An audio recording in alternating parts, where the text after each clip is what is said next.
Face a brand new chart for the head and for the heart. It's your journey, your tools.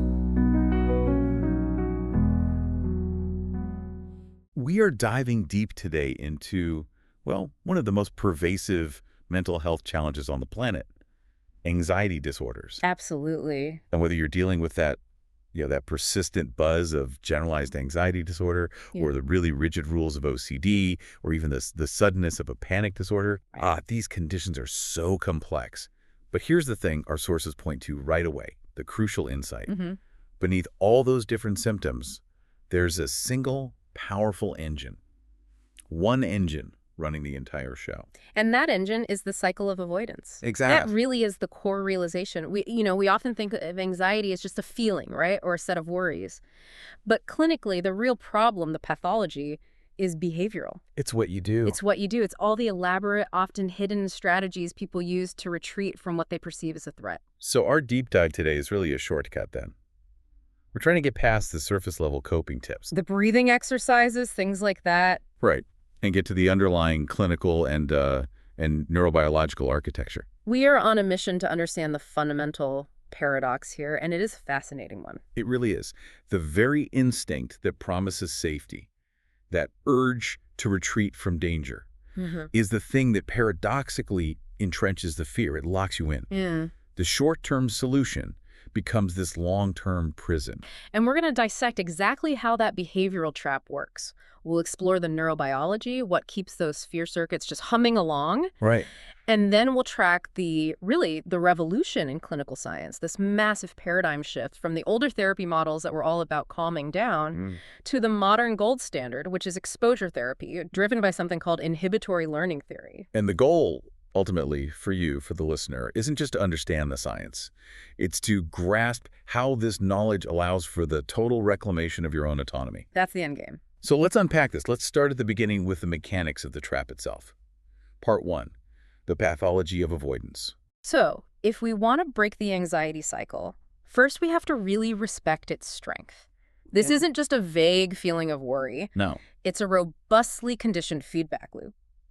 And it's driven by, maybe the most powerful learning mechanism we know of in psychology. Operant conditioning. Operant conditioning, and specifically something called negative reinforcement. Okay, we have to clarify that. Yeah. Because when people hear negative, they just assume bad. Always, yeah. But in this context, in behavioral science, negative just means removal. The removal of something. Right, so we're talking about the removal of an unpleasant stimulus, the anxiety, the fear, that then increases the frequency of the behavior that got rid of it. Which is the avoidance. That is absolutely critical to get. The brain's core job is survival. It wants to optimize. So if an action makes a profoundly bad feeling like mounting panic just disappear, and disappear rapidly, the brain doesn't stop to analyze the context. It just stamps that action, that behavior, as essential for safety. It's a cognitive shortcut that backfires. Horribly in the long run. Let's walk through the exact steps of this cycle of anxiety. Because once you see the mechanism, it becomes so much easier to spot the trap when it's happening. Okay, so step 1 is the anxiety spark. The trigger. The trigger. In clinical terms, the conditioned stimulus, or CS, it can be external. You see a spider, you notice a door handle looks dirty. Or, and this is so important for something like panic disorder, it can be entirely internal. Like a thought. A sudden intrusive thought, a physical palpitation, a muscle twitch, a wave of dizziness. That spark immediately triggers the amygdala and the whole fear cascade begins. And that leads to step 2, which is the dodge. This is the immediate, instinctive behavioral reaction to that rising discomfort. The avoidance or the escape. Right. So the person with social anxiety immediately looks down at their phone. The person with claustrophobia might just bolt from the elevator. Or the person with GAD might start trying to suppress a thought or dive into hours of research online. And then comes the fatal moment of learning. Step 3. The ah moment. The ah moment, the rapid reduction in distress. Yes. Because the anxiety peaks and then it drops so quickly because of the dodge, that sudden, very real drop in discomfort is an incredibly potent reinforcer. Think about the relief you feel when you run out of a building you think is on fire. It's overwhelming. And the lesson the brain powerfully encodes is, Well, it's a dangerous one. It said, I was in danger. I did action X, the avoidance. The danger vanished. Therefore, action X is crucial for my survival. And that loop just self-perpetuates, and it gets stronger and stronger, transforming what might have been a manageable fear into a debilitating disorder. All because the fear is never actually tested against reality. And the strength of that reinforcement means that the person, by escaping, misses two absolutely critical lessons, two pieces of information that would have allowed the fear to just extinguish naturally. Okay, so the first one is the disconfirmation of the threat. If you leave the crowded train because you're afraid you're going to faint, you never ever find out that you wouldn't have fainted. You live under the constant, powerful assumption that disaster was just moments away, and you only averted it because you escaped. You never get the proof that your catastrophic prediction was wrong. Exactly. Your brain is living in this endless, reinforced, worst-case hypothetical. And the second missed lesson is habituation or tolerance. Meaning the anxiety would have just gone away on its own? Yes. Anxiety, even intense anxiety, is a time-limited physiological experience. It follows a curve, it rises, it peaks, and then it falls. If you stay in the situation, the body's own homeostatic mechanisms kick in, and the anxiety eventually subsides. It's uncomfortable, but it's endurable. But when you do the dodge, you interrupt that curve right at the peak. You never get to the other side. You don't. Your brain never learns that the anxiety, while awful, is totally safe and self-limiting. And the long-term consequence of relying on this is just a generalized deterioration. Your world shrinks. Your list of must-avoid places and things just expands exponentially. And critically, your self-efficacy, your belief in your ability to cope with distress, it just erodes. The very thing you did to feel safe ultimately makes you feel weaker and more dependent. So we know avoidance is the core problem, but as the sources detail, it's rarely just, running away. It becomes this subtle, complex system. It does. We need to dissect the different types, starting with the most obvious one. Right, so let's start with overt avoidance. This is the complete, visible refusal to engage with a trigger. It's the easiest to identify, but also the most debilitating. The fear of flying means you just never book a plane ticket, period. The fear of needles means you skip a necessary vaccination. It's a total shutdown in that area of your life. Exactly. Then you have situational avoidance. This is where you'll participate, but only under these very rigid, very specific conditions. Think of the person with agoraphobia, who will only drive if their spouse is in the car with them. Or the person with contamination fears, who agrees to eat out, but only at one specific restaurant, at one specific table, because they've deemed that one context safe. But that just reinforces the belief that the rest of the world is dangerous, and that safety requires all this meticulous, exhausting effort. It does. And then we get to the hardest one to spot, the one that lets someone appear totally functional but remain completely trapped. Safety behaviors. Or subtle avoidance. These are the actions you perform within a feared situation intended to reduce the risk or prevent the catastrophe. And this is the most pernicious kind, isn't it? Because Right. it lets the brain completely avoid the learning process. 100%. The person is physically there, they're on the crowded train, but they're clutching their water bottle or checking their pulse or gripping the handrail. When the panic attack doesn't happen, the brain doesn't learn this situation is safe. It learns, thank goodness for that water bottle, it saved me. So the safety behavior gets all the credit. That's the prevention of disconfirmation right there. It is. Let's make this really vivid. Let's look at the clinical examples across a few major disorders. Okay, let's start with social anxiety disorder. The core fear is humiliation, negative judgment. So the safety behaviors here are all about minimizing scrutiny. We see people rehearsing sentences in their head over and over before they speak. Or they avoid certain topics that might get a strong reaction. Wearing dull clothing to not stand out. Or constantly apologizing for things that aren't their fault. And that avoidance of eye contact is a huge one. They look away and then their brain misinterprets the lack of connection as, see, they think I'm boring, when in reality, they're the ones who miss the social cues for engagement. Or constantly checking your phone when you're standing alone. The phone isn't a tool, it's a shield. It's a shield. It prevents them from ever finding out that most people are actually pretty neutral or even friendly. Okay, what about panic disorder? The fear is physical. Fainting, dying, going crazy. Here, the safety behaviors are all about managing your body.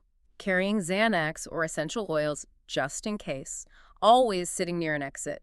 Moving really slowly to keep your heart rate down. Even avoiding stairs. Absolutely. And a very subtle one is body scanning, constantly checking your pulse, your breathing, your muscle tension. Survival gets attributed to that hypervigilance, not to the fact that a pounding heart is actually harmless. And OCD, the fear of contamination, harm, responsibility. That's the classic ritualistic avoidance, obvious things like excessive hand washing or checking locks. But we have to include the mental rituals too. Like praying a specific phrase or counting. Or constantly seeking reassurance from a partner. Are you sure I didn't hit someone with the car? And the temporary relief that ritual provides just powerfully validates the obsession. It proves the obsession was a real threat that needed to be neutralized. And finally, generalized anxiety disorder, GAD, where the enemy is uncertainty itself. GAD's avoidance is almost entirely cognitive. It's excessive planning, spending hours on an agenda for a simple meeting. It's what the sources call cyberchondria, ceaseless online research of symptoms. Creating an illusion of control. An illusion of control over the uncontrollable. And procrastination is a big one. By putting off a task, you put off the anxiety it might cause, which just reinforces the belief that the task itself is somehow dangerous. So we firmly established that avoidance, whether it's out in the open or hidden in our heads, is this powerful form of learning that just short-circuits the brain's ability to cope. Let's dig into that short-circuiting mechanism next. So the persistence of anxiety really boils down to a failure of inhibition in the brain. We need to understand the architecture of the fear network and how avoidance stops this crucial regulatory process extinction learning from ever kicking in. Okay, so let's look at the key players in the fear circuit, starting with the star of the show, the amygdala. We all know it's the fear hub, but how specifically does it encode fear? The amygdala is the central alarm. When we experience fear conditioning pairing a neutral stimulus, like a bell, with a threatening outcome, like a shock, the lateral nucleus of the amygdala strengthens those synaptic connections incredibly fast.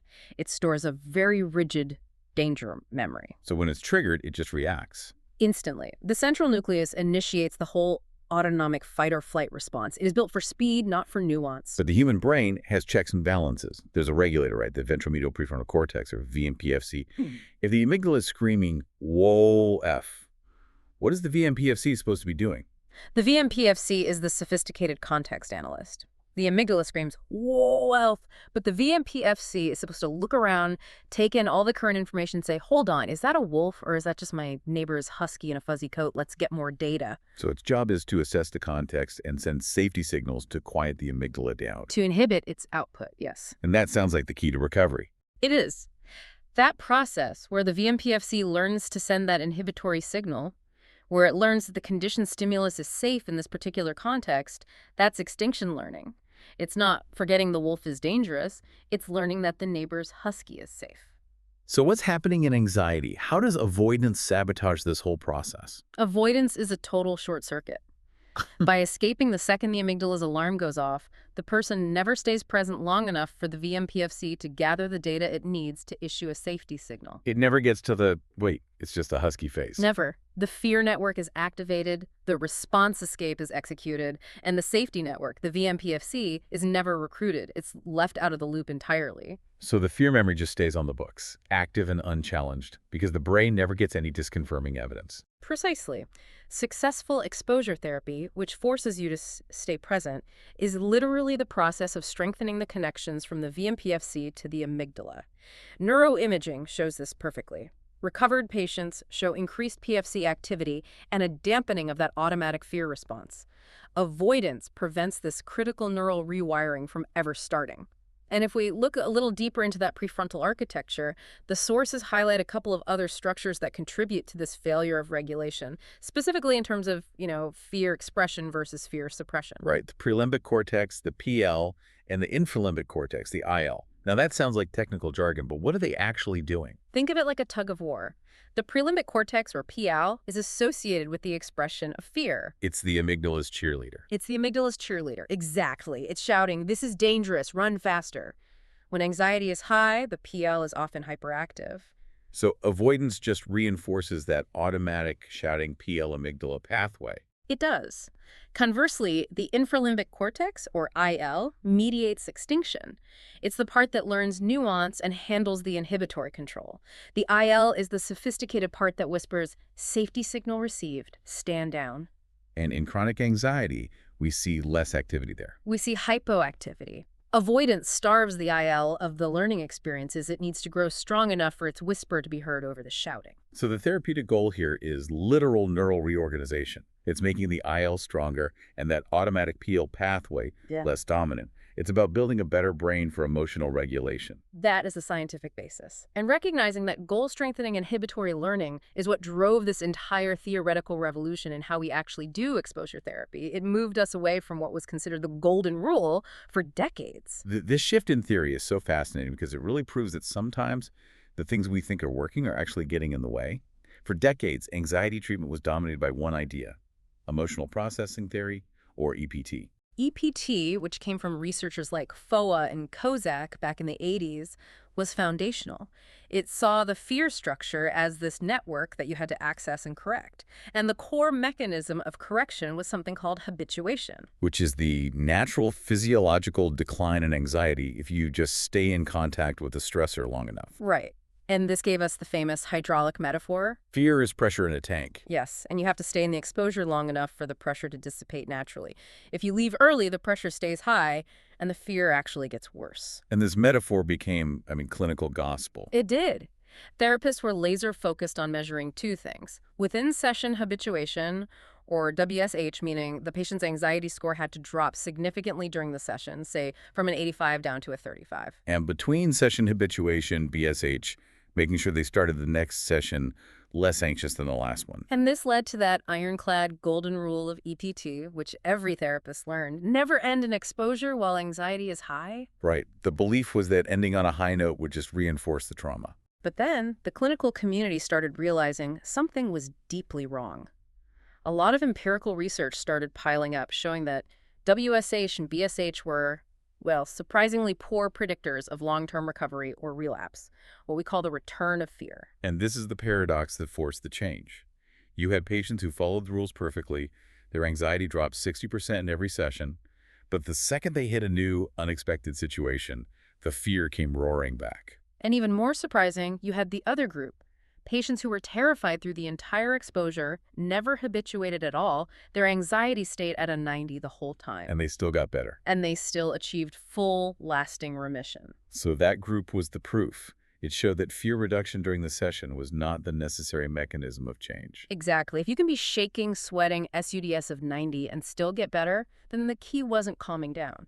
The key was the psychological, cognitive learning that happened despite the physiological storm. It proved the goal had to shift from feeling better to learning better.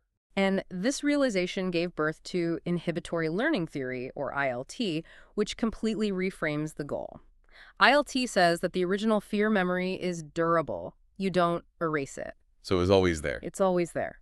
But what exposure therapy does is it builds a secondary safety memory that competes with and inhibits the original fear trace. Recovery becomes a contest of memory retrieval. Okay, so this is a huge shift. We aren't trying to destroy the fear file. We're building a stronger, more easily accessible safety file right next to it. And the central mechanism for building that stronger safety memory isn't habituation, it's expectancy violation. Mismatch. The mismatch. Learning is maximized when there's a significant discrepancy between what the patient catastrophically predicted would happen and what actually happened. This mismatch generates a massive prediction error in the brain. So the learning isn't, oh good, my anxiety went down. The learning is, I predicted I would faint and crash the car and I drove for 10 minutes and the car is perfectly fine. My prediction was catastrophically wrong. Exactly. The brain is forced to update its model of reality. And this is why the anxiety level itself is actually irrelevant. In fact, a high SUDS score during the exposure often ensures the brain is highly engaged, highly motivated to learn that new safety message. It maximizes the prediction error when the catastrophe doesn't happen. That raises a really interesting and maybe challenging question. If anxiety reduction is irrelevant, and we want to maximize that prediction error, should a therapist actively try to increase a patient's panic during a session to make the lesson stick better? How do you balance being safe with maximizing that learning?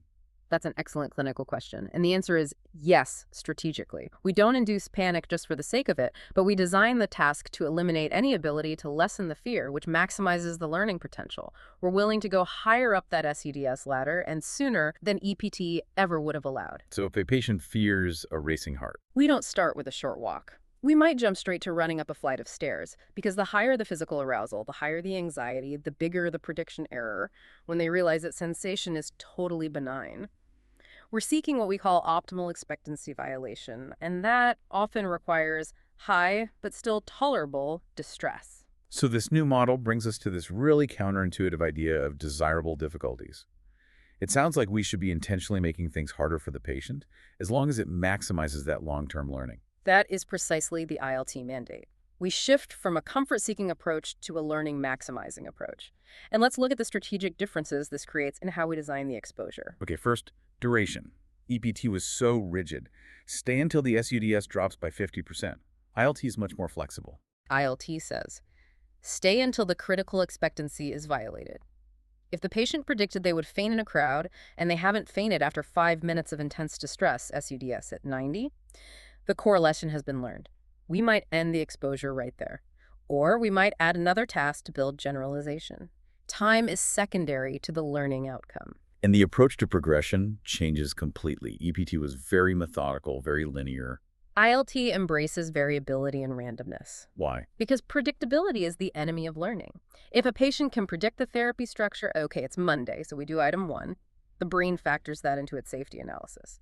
By introducing random variable intensity or tackling items out of order, we keep the surprise factor high. It maximizes the prediction error. We're teaching the brain that safety is pervasive, not conditional on a specific plan. And then there's the issue of context. EPT suggested consistency. ILT demands we vary the context. This seems like a small detail, but it speaks directly to relapse, doesn't it? It's absolutely essential. If a patient only learns safety in the therapist's office, their brain registers that safety as context-dependent. I'm only safe because of this brown carpet and this comfy chair. Right, context renewal. Exactly. The fear comes right back when they encounter the trigger at home or on the street, because the safety file is only retrievable in that one context. We have to repeat exposures in multiple locations in different moods at different times of day to generalize that safety memory. And what about safety signals? The core behavioral dodge we talked about. ILT demands their total removal. If the patient relies on their phone or medication or a mantra to get through the exposure, the brain attributes survival to the crutch. The learning has to be, I survived because the situation was not dangerous and I am fundamentally capable. That often means making the patient go into the situation with empty pockets, without the support they thought was essential.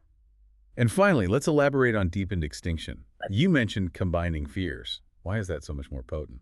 Deepened extinction is the ultimate expectancy violation.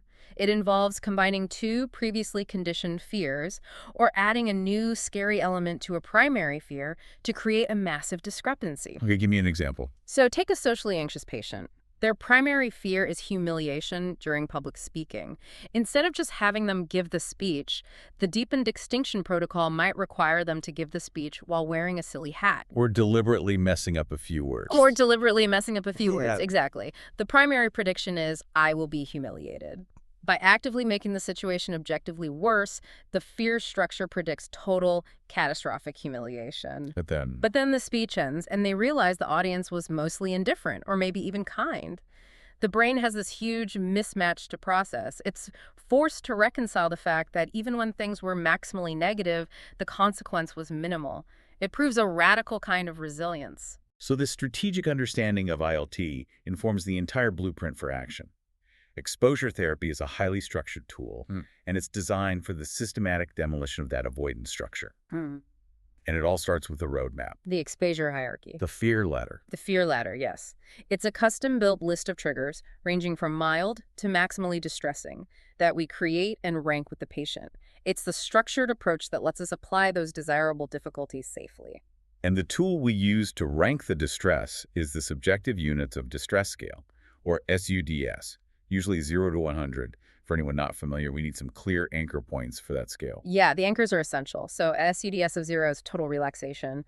20 is, minor background anxiety, noticeable, but you can ignore it. 50 is moderate distress. You're uncomfortable, but still functional. The urge to escape is manageable. And 75. 75 is significant distress. Physical symptoms are probably dominant. The urge to flee is really strong. And 100 is just full-blown panic or terror, where that catastrophic belief feels 100% real. And crucially, the steps on the hierarchy have to be specific, measurable, and explicitly devoid of any safety behaviors. If the safety behavior is present, the learning is blocked. The step is invalid. Well, let's use that clinical example from our sources. A complex hierarchy for panic disorder with agoraphobia, which has both internal and external triggers. Okay, so a low-level step. Step 1 might be reading news articles about plane crashes, predicted SUDS of 30. And the safety behaviors to eliminate would be stopping reading if your heart rate goes up or only reading in your safe room. Right. Higher up, let's look at step 4, which targets interoceptive fear, the fear of the body's sensations, the task. Hyperventilate for 60 seconds to get lightheaded, then immediately walk to the mailbox alone, estimated SUDS of 70. And the eliminated safety behaviors are immediately sitting down or calling your spouse for reassurance while you're walking. You can't do that. You can't. And a high-level step, say step 7, might combine social and situational anxiety, the task. Stand in the longest checkout line at the busiest supermarket on a Saturday, wearing a shirt with a coffee stain on it. Predicted SUDS of 95. And the removed safety behaviors would be checking your phone, wearing sunglasses, or mentally rehearsing what you'll say to the clerk. You just have to stand there and feel it. You maximize the difficulty to ensure a robust prediction error. Okay, so we have to match the type of exposure to the type of fear being targeted. Exactly. Starting with the most common, in vivo exposure. In life. This is the direct physical confrontation with the external trigger. It's great for specific phobias, a lot of OCD. If the fear is contamination, the exposure is touching a public railing and not washing your hands. If the fear is social judgment, it's intentionally dropping your change in a crowded cafe. Direct and measurable. Then we have imaginal exposure, which sounds less scary, but it's vital for certain types of anxiety. When would you use that? You use imaginal exposure when the feared outcome is catastrophic, abstract, or impossible to replicate. Fear of a future disease, intrusive thoughts of harming someone, complex post-traumatic worry. So what do they do? The patient rates a detailed, sensory-rich script of the worst-case scenario. For example, I get a sudden, blinding headache. I realize it's an aneurysm, and I'm unable to call 911. They then read the script over and over again until the emotional charge separates from the actual words. The purpose isn't to traumatize them. It's to teach the brain that thoughts about catastrophe, even terrifying ones, are just mental events. They're tolerable and safe. It breaks that cycle of cognitive avoidance. Precisely. And absolutely critical for panic disorder is interoceptive exposure.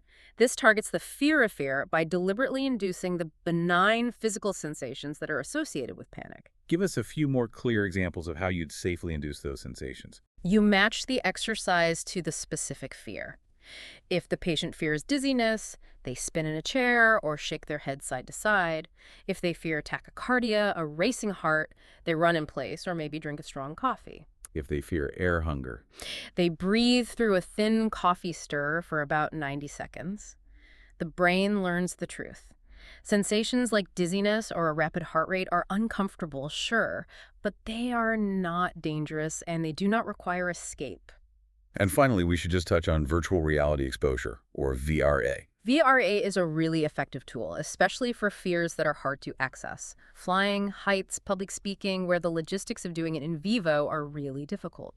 The research confirms its efficacy is comparable to direct exposure, as long as the technology can generate a high sense of presence. The brain has to believe it's really there. Okay, before we move on to the motivation piece, there's a critical distinction we have to make for historical context. The difference between systematic desensitization, or SD, and exposure and response prevention, or ERP. Right. SD, pioneered by Joseph Wolpe, worked on the principle of reciprocal inhibition. You pair the feared thing with a relaxation response. So you look at a picture of a spider, then you immediately do progressive muscle relaxation. The theory was you can't be anxious and relaxed at the same time. The problem, as we now know, is that the relaxation response can become a very potent safety behavior. The patient learns, I can only handle this if I am calm. So the anxiety is never truly tested. The safety learning is conditional. And ERP, which is the gold standard for OCD, is the opposite. It rejects that approach entirely. The protocol is to confront the stimulus and prevent the ritual or compulsion. That's the response prevention part. The goal is tolerance and extinction learning. The rule is very clear. No relaxation techniques are used. The patient is encouraged to feel the full weight of the anxiety and learn the ultimate lesson. Which is? That they can function and survive despite the distress, not because they managed to calm it down. So we've covered the clinical technology exposure therapy guided by this new theory, ILT. But the obvious question is still there. Why would anyone do this? Why would you voluntarily induce panic? Right. And the answer is that exposure is the technology of change. But the philosophy, the motivation that helps people endure it, often comes from acceptance and commitment therapy, or ACT. ACT reframes the entire problem. It argues that the core issue isn't the anxiety itself. It's experiential avoidance. This rigid, relentless attempt to control, eliminate, or suppress any unwanted internal experience, thoughts, feelings, sensations. And that experiential avoidance is what causes a person's life to shrink. So the goal of ACT is to achieve psychological flexibility. The ability to be fully present in the moment and act in alignment with your chosen values, regardless of whether internal discomfort is there or not. And that ties directly to values. Yeah. In ACT, values aren't goals. A goal is something you can check off a list, like get a promotion. A value is an ongoing chosen direction, like west. West? Yeah. I like that. You never finish traveling west, but you can always be acting in that direction. So values are things like being a supportive parent, living a life of authenticity, engaging in lifelong learning. So ACT provides the engine for the exposure. The exposure gets reframed.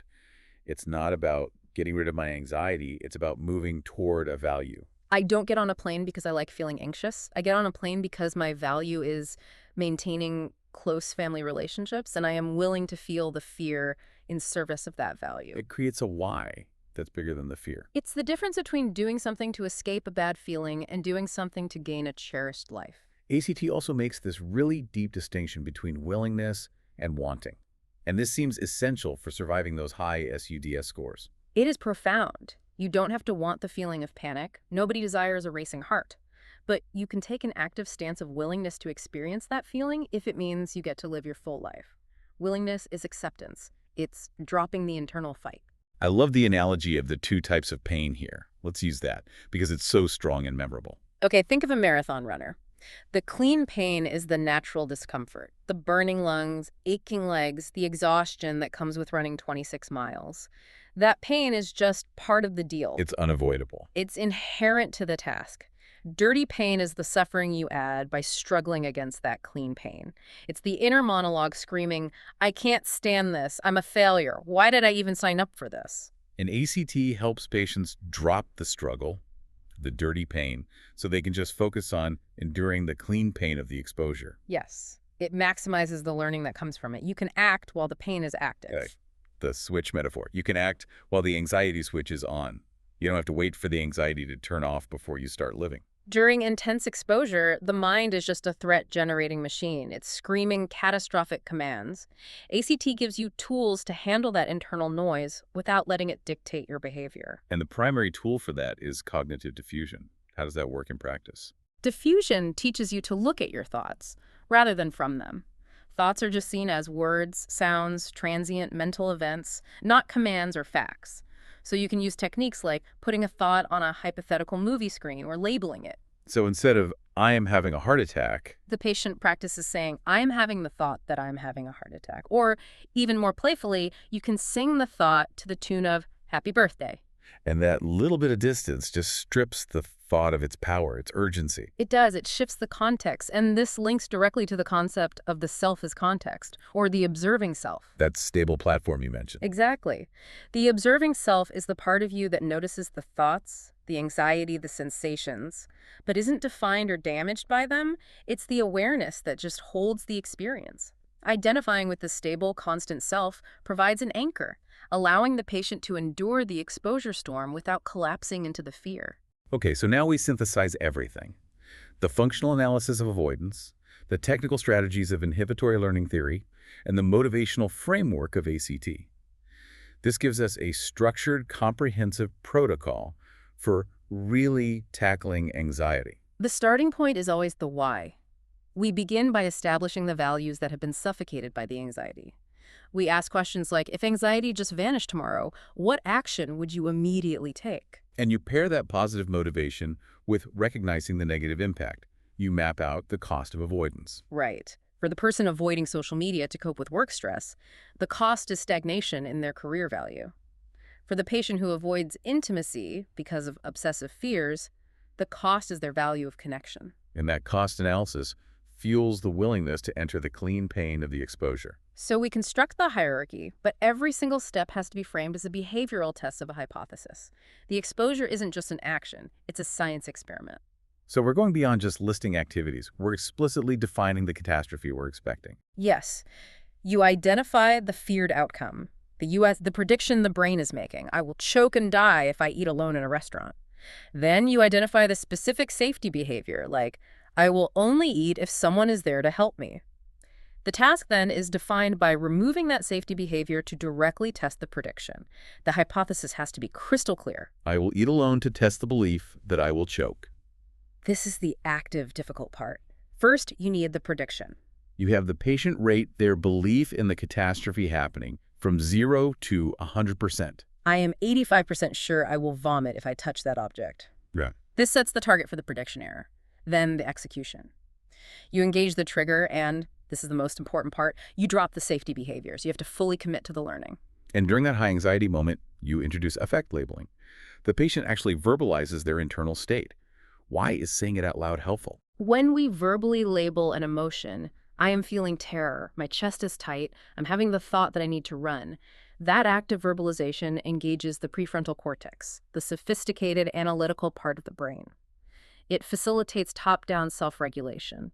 It pulls resources away from the automatic fight-or-flight response, which makes endurance just a little bit easier. And then comes the endurance phase. You stay until the prediction is violated. You stay until you realize you didn't choke, you didn't faint, you didn't crash the car. And if the patient shows significant resilience, we use deepened extinction. We don't just stop, we push the boundary. So if the socially anxious person survived their speech, we might immediately instruct them to go approach 3 random people in the hallway and ask them a silly question. You maximize the difficulty to maximize the learning. It strengthens that safety memory exponentially. And this step is the actual learning moment. The change in the brain happens in the debrief, not when the anxiety drops. Absolutely vital. The focus questions are everything. What actually happened? And how does this actual outcome compare to what you predicted? The answer to that comparison is the prediction error we were looking for. So you explicitly tell them, do not focus on, did your anxiety go down? No, you focus entirely on, did the bad thing happen? Because the ultimate learning isn't, I calmed down because I used a coping skill. It's, I was intensely terrified and I survived. My brain's catastrophic prediction was empirically, scientifically proven wrong. The final step is what secures long-term freedom and prevents relapse. We have to make sure the learning moves beyond the therapy room. This requires robust context variation. This is the defense against that brown carpet safety we talked about. Exactly. The fear memory is rigid. The safety memory has to be flexible. So we repeat tasks in different locations, in different moods, when you're anxious, when you're relaxed, in different social contexts. The brain needs overwhelming evidence that safety is portable. And you encourage spontaneous exposure, actively seeking out small, daily challenges that violate those old avoidance patterns. And finally, you manage relapse prevention. We frame a return of fear, not as a personal failure, but as a retrieval error. The old durable fear memory just got retrieved by accident instead of the new safety memory, maybe because of stress or fatigue. So the solution isn't despair. The solution is not despair or self-judgment. The solution is simply immediate, brief re-exposure in that specific context to update the safety file and strengthen that ILT memory structure once again. So we've traced the entire clinical and neurological journey today, from the powerful operant conditioning that fuels the prison of avoidance to the neurobiology that explains how that avoidance short-circuits the brain's own safety regulator, the VMPFC. We track the huge paradigm shift in treatment, moving decisively from the goal of calming the patient via emotional processing theory to the goal of teaching the patient through inhibitory learning theory. We learned that the primary objective is no longer to erase fear, but to systematically violate negative expectancies, to build a stronger, competing safety memory through strategic difficulty, and the total elimination of those subtle safety behaviors. And the motivation to endure that crucial discomfort, to face the very thing your survival instinct is screaming at you to avoid, comes from anchoring that action in your own deeply held personal values. That is the true pathway to dismantling the anxiety cycle. By systematically applying this architecture, you don't just manage symptoms, you fundamentally reorganize how your brain responds to perceived threat. You move beyond just the absence of symptoms to the presence of a full life. So the ultimate outcome isn't the unlearning of fear, but the development of this resilient psychological strength. Yes. The path to freedom is the development of courage, and we define that behaviorally as the willingness to act in the presence of fear.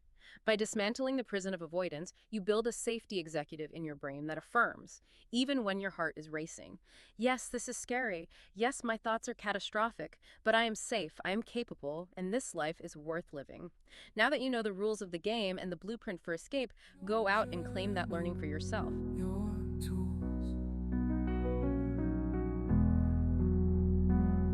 It's the strength to build anew.